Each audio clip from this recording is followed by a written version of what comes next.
Hola, nosotros somos el grupo 4. Nos vamos a hablar sobre la colitis ulcerativa crónica inespecífica o CUSI y síndrome de Crohn.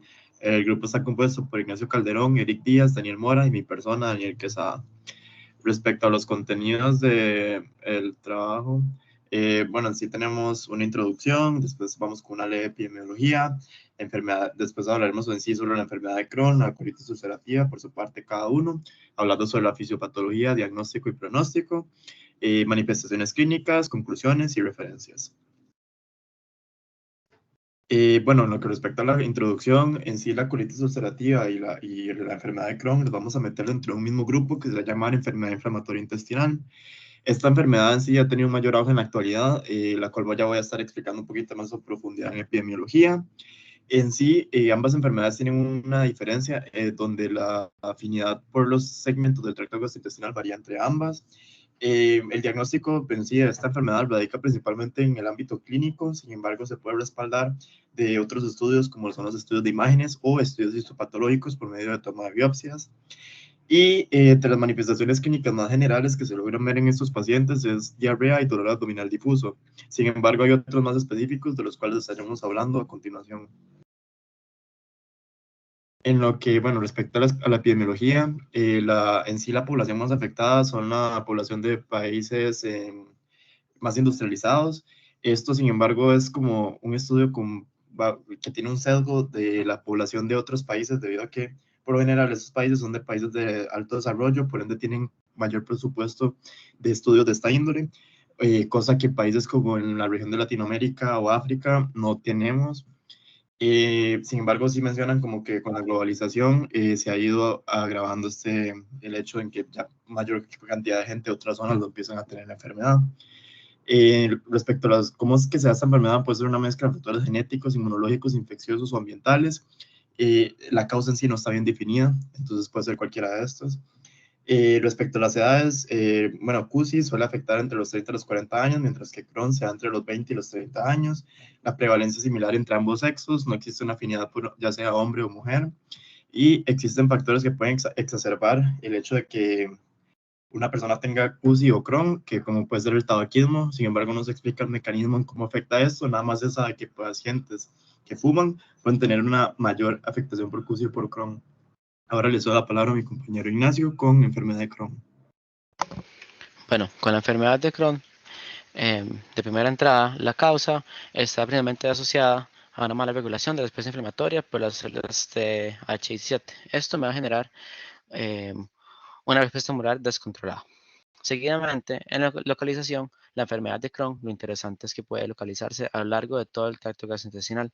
Sin embargo, nuevamente no se va a presentar en el recto. Incluso puede afectar órganos asociados como serían el hígado y el páncreas. De manera macroscópica, se van a presentar de primera entrada úlceras superficiales, que luego pueden generarse úlceras más profundas, generándome fístulas y abscesos, que en el momento de ser preparadas me pueden generar una estenosis por la formación de fibrosis excesiva. Eh, en la parte microscópica, el signo patognomónico que tiene esta enfermedad son tejido de granulación a lo largo de toda la mucosa. Luego también se puede tener una infiltración de la submucosa y de la subserosa. Y bueno, como ya les dije, ¿verdad? Se van a formar fístulas y abscesos. En el diagnóstico y el pronóstico, para el diagnóstico se usan dos cosas principalmente.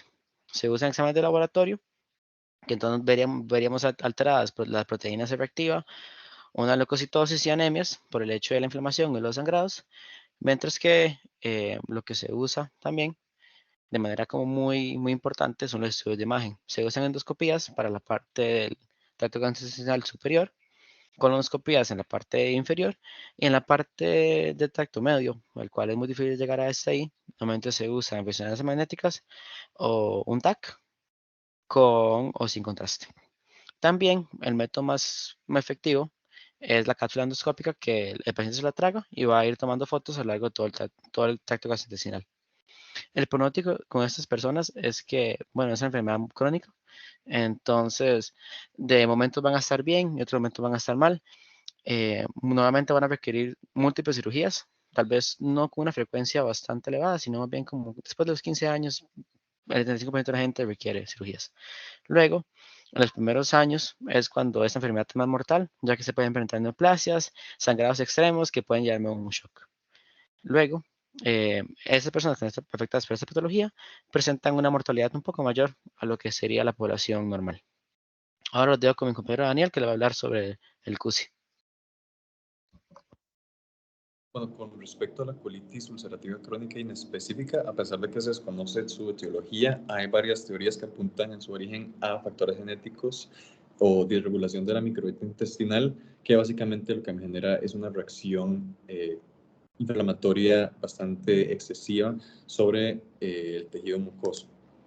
En cuanto a la localización, es muy característico de esta enfermedad que se mantenga en el área del recto y se extienda en sentido proximal hasta afectar el colon sigmoides o en su defecto el colon distal. Básicamente tiene algunas presentaciones macroscópicas y microscópicas de las que me gustaría hablar.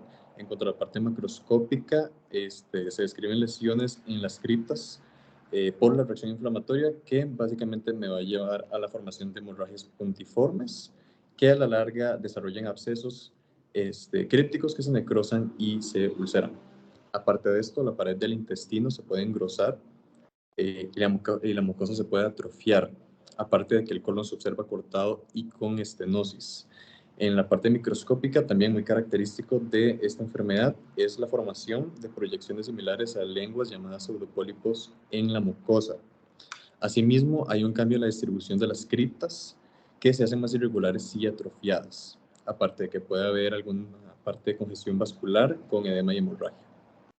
En la parte de diagnóstico y pronóstico, bueno, más que todo hay algunas apariciones de síntomas que nos pueden llevar a pensar que el paciente cursa con CUSI, siendo la parte clínica un dolor abdominal en la fosa ilíaca izquierda, además de presentación de diarreas con sangre y moco.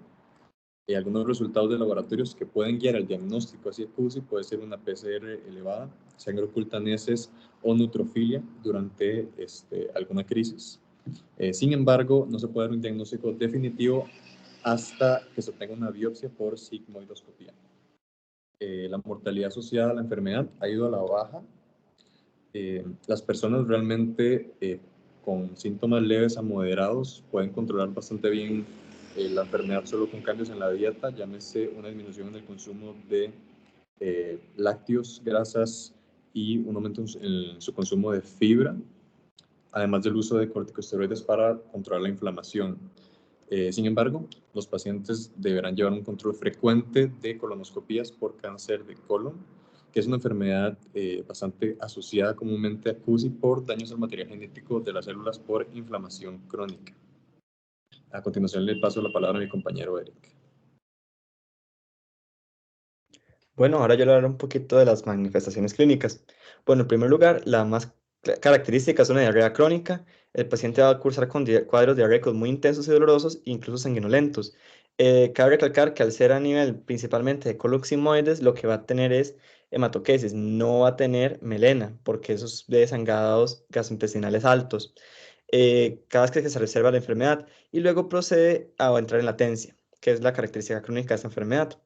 Después el dolor abdominal en fosa ilíaca izquierda, que ya dijimos que es muy característico de esta patología, ya que está a nivel del colon sigmoides. La misma inflamación puede causar fiebre y malestar general. Y por último, en casos más severos, con irritación de la mucosa muy constante y amplia, pueden presentar cuadros de anemia ferropénica por la pérdida de sangre. Ahora, con las conclusiones, tanto la enfermedad de CUSI como la de Crohn se clasifican dentro de las patologías gastrointestinales inflamatorias crónicas. Ambas son autoinmunes. La colitis ulcerativa crónica en específica tiene la característica macroscópica de solo afectar directamente al colon. Entonces, el CUSI solo afecta directamente el colon, pero pueden afectar indirectamente por medio de sus interleuquinas y toda la respuesta inflamatoria al intestino delgado. Crohn afecta todo el tracto gastrointestinal por igual, incluyendo el esófago. De ahí la importancia de realizar la biopsia y demostrar si afecta solo a la mucosa o todo el parénquima. CUSI afecta solo a la mucosa, Crohn puede llegar a ser transmural y generar fístulas. CUSI tiene un dolor muy característico en fosa ilíaca izquierda, que ya comentamos antes, y Crohn puede generar desnutrición si afecta el intestino delgado, ya que en el intestino delgado es donde se da la absorción de nutrientes, mientras que en el colon es solamente absorción de líquido. Por eso es que CUSI tiene cuadros más diarreicos. Estas serían nuestras referencias, y muchas gracias por su atención.